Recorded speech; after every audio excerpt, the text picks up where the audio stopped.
Hey y'all, so I thought I would do this video because it's been kind of weighing on me with how things have been going and how, you guys can tell my hurry up Sturgis is coming videos and such. But what this is on this is actually on depression. And so basically, I am letting you guys know that there are many different ways to cope with depression. I actually do have depression, if you can't tell from kind of how I've been doing some of my videos here.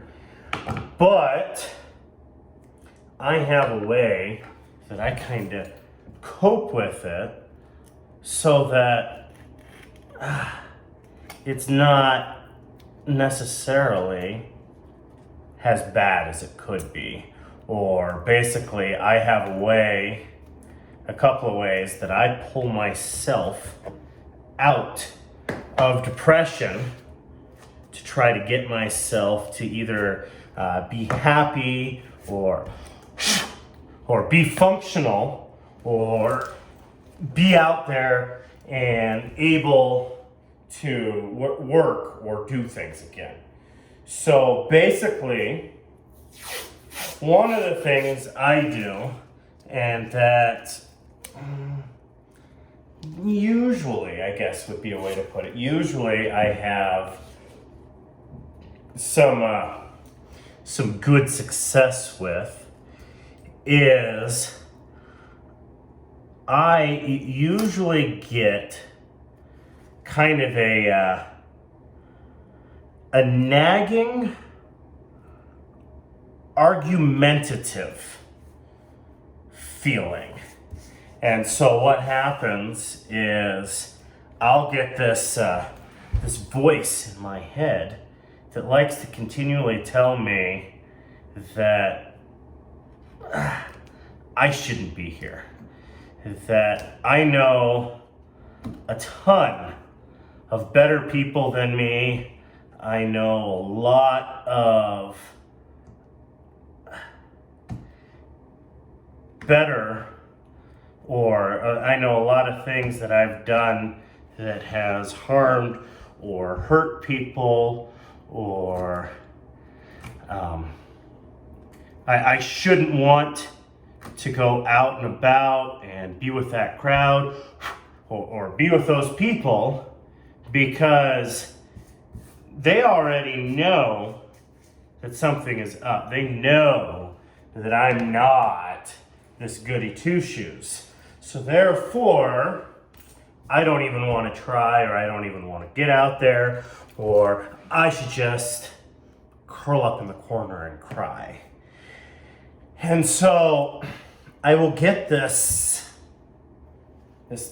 overpowering feeling of, I guess you'd call it despair, which is basically just driving me away and telling me, that the world, that people, that everything would be better off if A, I hadn't existed, or B, if I would just find my own little corner, my own little hole, my own little cave, if you will, and never exit from it again. And so that's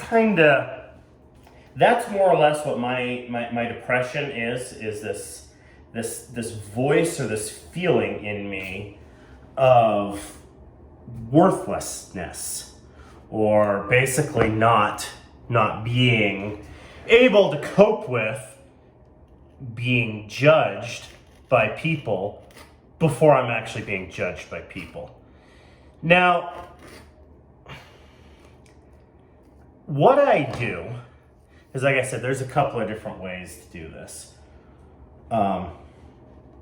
Basically, if I get out and about and we'll set you over there.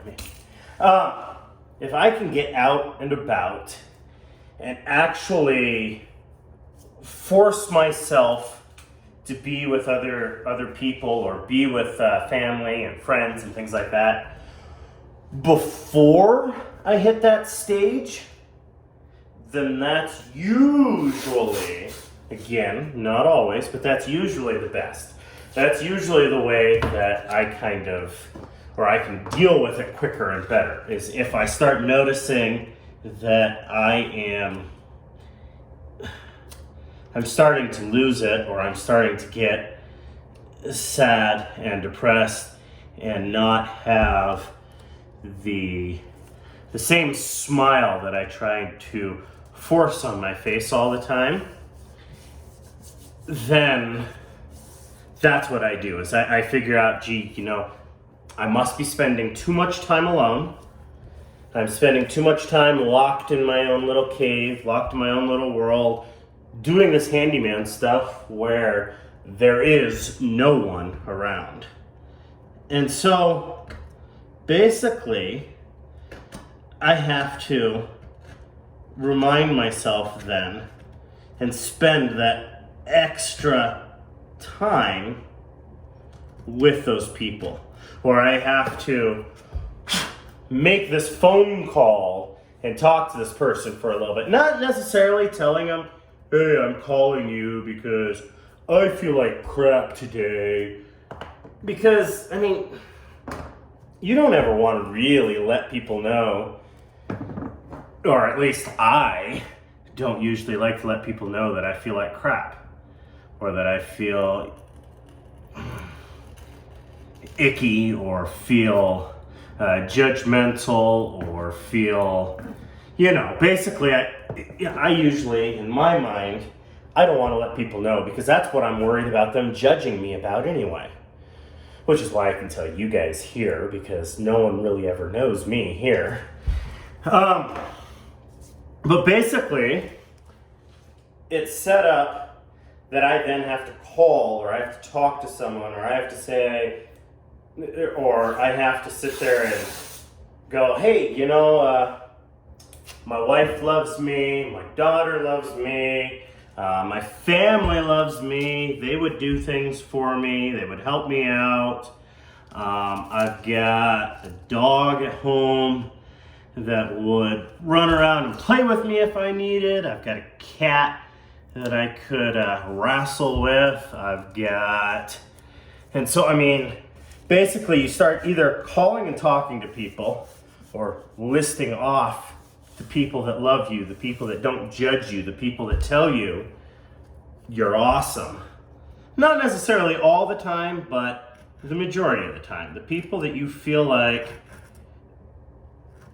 are there for you.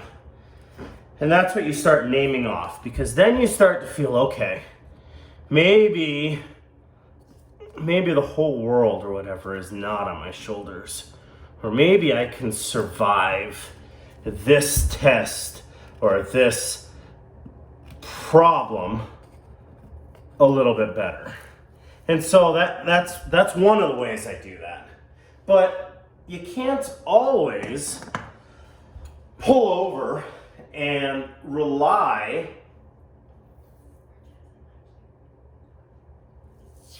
on that person. So you basically have to, every once in a while, or at least I do, I step out of my skin, or I basically step back off to the side, and I will actually yell at myself out loud and just tell myself to stop it, basically that's, in fact, that's what I usually yell, is I'll go, stop it, that's ridiculous, or something along those lines, to basically try to pull myself out of it. Because sometimes I don't have the gumption, the nerve, to actually call and talk to people. I don't have that. I didn't do it quick enough. So I've fallen deeper into it. So that's what I do is I step back and I say, stop it. I literally, usually, because 9 times out of 10, if I'm feeling like crap, if I'm feeling I am all alone. So I will literally just say, stop it, and move on from there. Now, I've also done it where I've even gotten some weird looks from people because I was in the middle of a group, walking along, being cool, having fun, and then all of a sudden I got this, I call it my demon on my shoulder, telling me, you're worthless, you better back up, you better stop what you're doing, you better get out of here, because they're not going to be with you, they're not going to like you anyway. So sometimes while in a group, I've been known to just go, stop it, and have my wife or my daughter or whoever I'm with turn and look at me and go, what? And oh, nothing, sorry about that. And usually they'll just kind of give me that weird look. I'm like, okay. But that's my way of essentially snapping back or forcing myself back into reality. Because if I don't do that, I get bad quick. And so I usually have to do something very, very drastic, very fast, very much so get this thought, this emotion out of my head as quickly as possible. Because I will even find myself, if I don't do that, I'll find myself having a conversation with someone in my mind you, and confirming all this stuff that I just said that I think people think on me, that I think people see in me. And this imaginary person, be it my wife, be it my daughter, be it my dad, my mom, my whatever, my brother, sister, this imaginary person will actually come up and have this argument with me, this tearing down of me. And in my mind, because I've had this argument, albeit not real, but because I've now had this argument in my head, it is real to me. It's become my reality. And so I will find myself having these horrid, distasteful conversations with myself, telling me about how horrible things are and how worthless I am and how I can't get or do anything. And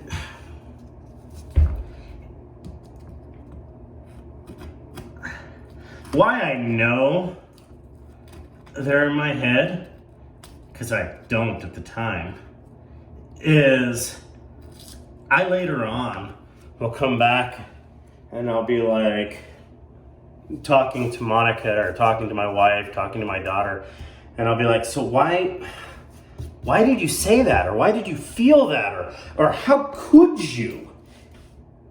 And the blank look and stare that they get on their faces is just like, what are you talking about? And so that's how I know that these types of things are in my head. So those are my main coping abilities. Yeah. those are the main mechanisms that I use for coping. Is I've got to force myself to get out and be with people. And then I need to force myself to basically say, the whole world doesn't hate me. The whole world is not utterly and completely against me. And then sometimes that's not even enough. So I need to turn around and yell to the demon on my shoulder to stop. So that's kind of what I do and kind of how I deal with it. The stop thing, I was taught by one of my buddies in the Army, and that was his coping mechanism, was basically in the middle of digging his foxhole or in the middle of getting out and doing things, he would just all of a sudden, he would just yell, "Stop it, you SOB." And I spent enough time with him that he kind of parted on me, told me why he would do that. Because I spent, the better part of a year knowing him and spending a lot of time with him. And he would do that. Just, you're walking along, you're looking in a store, or like I said, you're digging your foxhole, you're at the shooting range, you're whatever you're doing, and just all of a sudden, he screams out, "Stop it, you SOB!" and everyone would just stop and look at him and be like, "What? Was he talking to me? Is that what's up? Because I have no earthly idea what just happened, what I did, what anything." But that was his coping mechanism. Then, later on, I met this girl. Again, in the Army. But anyway, I met this girl in the Army. And she was a socialite. I mean, if it was going down, if it was happening, if it was a party, she was the one usually who planned it. She was the one who usually was involved, or at least was one of the ones that had started it, if she wasn't the one that started it. And so basically, that's what she one night, the trunk off her rear, was sitting there telling me why she has to be the socialite, why she has to be the person that is always there, that is always doing that, or is always in the center of it. And so that's what I've kind of started doing, is actually trying to do things like that, trying to be that. Then, here's the last bit of little wisdom, little information that I got from those people in the Army that had a hard time, or that were trying to deal with their PTSD differently than everyone else. Well, this one person, she always was smiling. I mean, she always had this stupid grin on her face. And bless her for having it. I mean, we would be in the lousiest of situations. And she would be out there talking to us, seemingly as happy as she could be, smiling away, telling us, hey guys, we're gonna make this. We've made things a lot worse. We've, yada, yada, yada. Telling us all this stuff, building us up, uplifting us again, getting us all ready to go again. And come to find out, her and I got to be some good friends. And come to find out why she would do that is because 9 times out of 10, she felt like crying. She felt like curling up in the corner and being the one to cry it all out, to not do it, to just say goodbye. And she found her coping mechanism was to smile and make other people happy. And that one I've tried to take and tried to use that one a lot. That one's a lot harder. You have to be more self-aware and more conscious about your feelings and your surroundings to get that one off. But she was right. I mean, the more people are happy around you, or happy with you, or smiling with you, the more you actually smile with them. And so it becomes kind of your own self-fulfilling, I guess, prophecy. So you get things like, what was it? On the old movie with Jimmy Stewart called Harvey,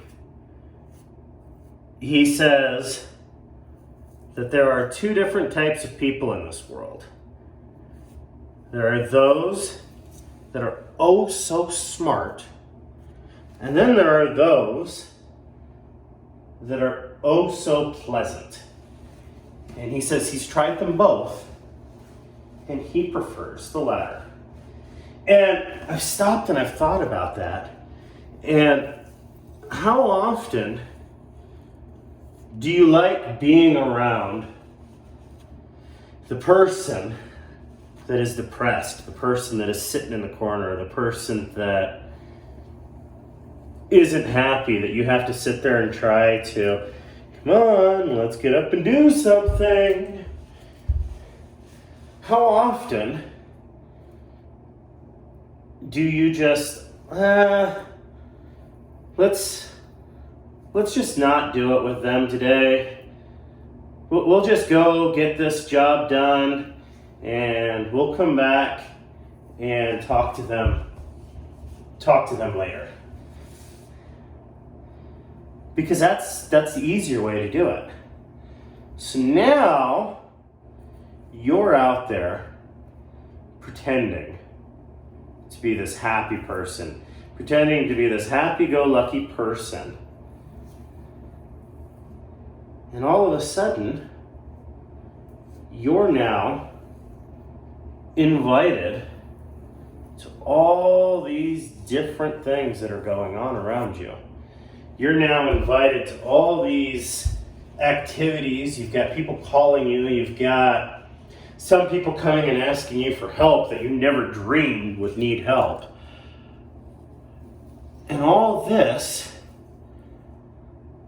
was because you decided a smile on your face, or turning to someone and saying, hey, how are you doing today?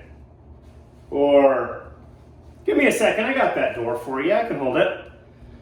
Or just turning to that person that held the door, and instead of saying, I can get my own doors, you just say, thank you. or you say, I appreciate that. I got the next door. Or you say something along those lines. Because now,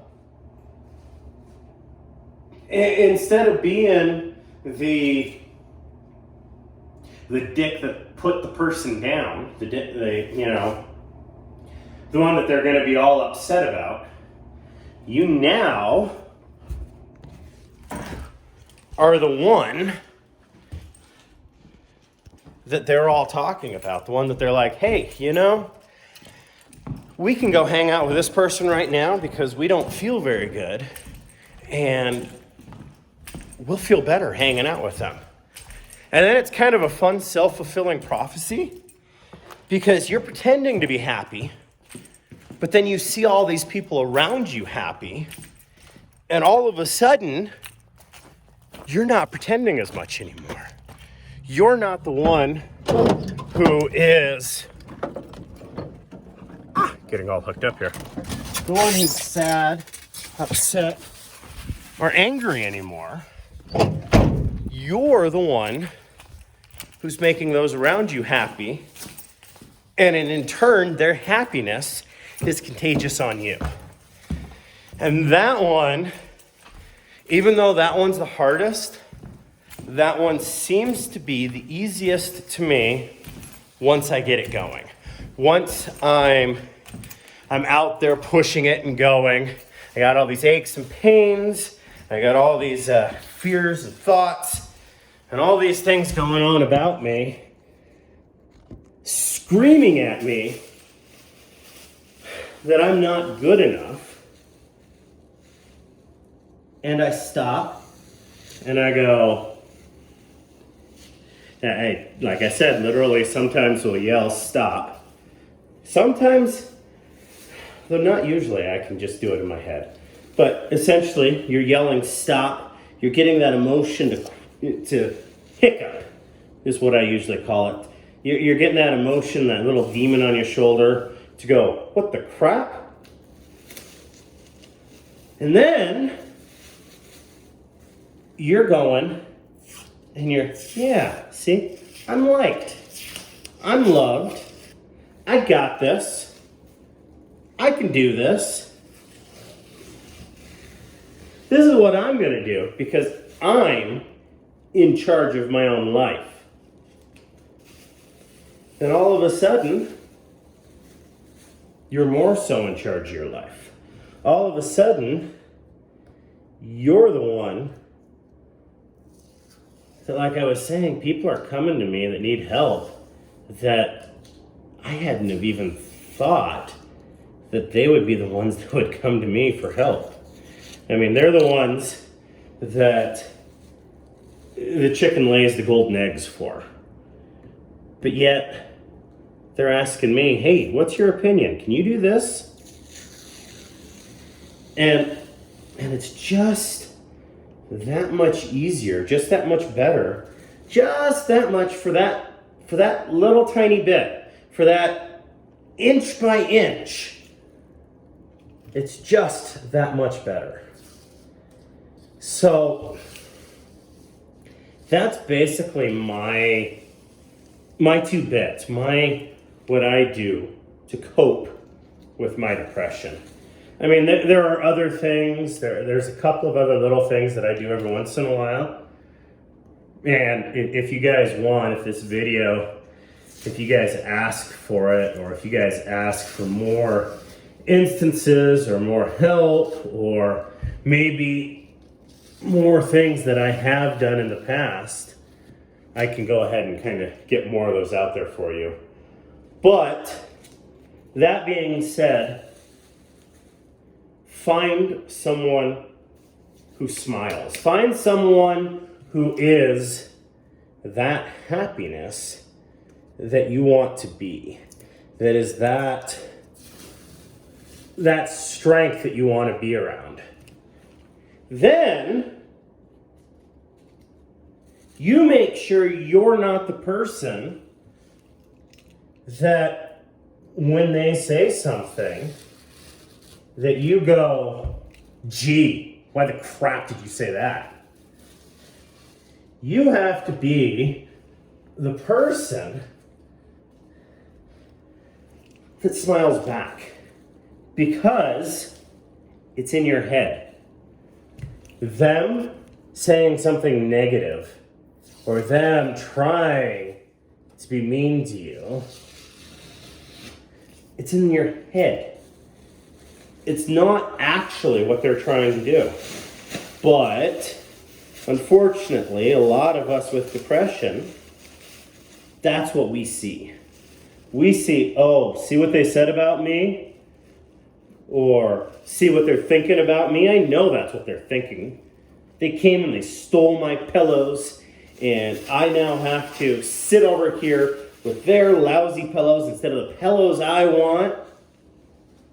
Or you can, on the other hand, say, hey, I like those pillows that you've got there. Is there any way that I could trade to get them back? Then all of a sudden that person, instead of feeling like a piece of crap, that person, oh, I'm sorry, I hadn't realized. I thought you liked those better than those. See, it's a catch-22. You create your own self-fulfilling pit, your own self-fulfilling hole. And sometimes we have to actually step back and change what we do. Because remember, if you think you can, or if you think you can't, you're right. So I'm going to wake up in the morning and I'm going to say, today, I'm going to smile. Today, I'm going to make that one person who has been just this jerk to everyone, I'm going to make them smile. I'm going to make that clerk, that checkout person that doesn't say hi to anybody, they're going to say hi to me. Because if I wake up with that and I force myself into that mindset, then I've already beaten half the battle. Instead of me waking up and going, I've got a headache, I hurt all over, I instead say it that way, hey, I'm going to make this person happy. Or sometimes I will wake up in the morning and I'll go, stop! And my wife laying next to me will go, are you having a nightmare? I'm like, no, I'm okay now. I'm going to go make that person happy. So, there's the three things right there. One, I keep myself going, doing, and being around people. And you choose the people you be around. Because if you're around people that are always angry, always upset, always junk in, junk out, then I even still, and the one I use the most, is I have to yell at the demon on my shoulder and I have to go, stop! To get them to stop. Then, the third thing is if you see me out and about, you would not know if I'm having a shitty day or not. Crappy day or not. Because outwardly, I try to have the smile, and I try to have my smile is going to make that person smile. So when that person smiles at me, I'm going to smile. Which sounds funky, but it makes sense. It works. Anyway, if you guys want more conversations on this, more of me discussing little things like this, talking about how I deal or how I do with things like this, please do leave comments down below. And if you guys wanted to kind of see what I was doing, essentially what I was doing, you see all this new caulk? That's what I was doing. I was making sure that was, because some of this was falling apart. Anyway, this video's gone on long enough. I think, guys. And like I said, if you guys want more on discussions like this, more uplifting ways, more ways to help, more things that I've gone through where instances where I've had to use some of these, leave them down in the comments down below. And you guys all smile and have a wonderfully blessed day.